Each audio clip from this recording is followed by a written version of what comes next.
Rangareddy collector दफ्तर में अचानक आग लगने का वाकया पेश आया। लकड़ी का पुल में वाक़ रंगारेड्डी कलेक्टर दफ्तर में अचानक आग लग गई। देखते ही देखते आग भड़क उठी। फौरी फायर ब्रिगेड के अमले को इत्तला दी गई। फायर ब्रिगेड के अमले ने काफ़ी जद्दोजहद करते हुए आग पर काबू पा लिया।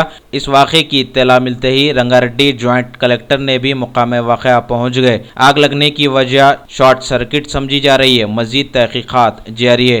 आग लगने से मुकम्मिल फर्नीचर व साजो सामान जल कर खाकिस्तर हो गया। Bureau report INDtoday.com। जब एग्रीकल्चर डिपार्टमेंट का बीसी हो रहे थे, आप सडनली डिपार्टमेंट लोग ऑब्जर्व करें कि एसी से कुछ स्मोक आ रहे थे। मैं आके बोल इमीडिएटली DRO साहब फायर टेंडर्स को बुलाए।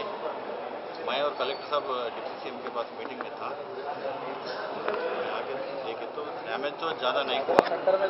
एसी एंड फॉल्स सीलिंग को डैमेज हो गए, एक दो चेयर्स डैमेज हो गए, फिर बिना कुछ फाइल्स कुछ फर्नीचर तो नहीं डैमेज हुआ। मगर होने के कारण तो ओल्ड वायरिंग हो सकता, नहीं तो कुछ वायरिंग में कुछ गलत हो सकता। मगर right now there is no worry, nobody has been injured and no files have been damaged and building also not damaged. नहीं कुछ रिकॉर्ड BC हॉल में कुछ रिकॉर्ड्स नहीं रहता, नहीं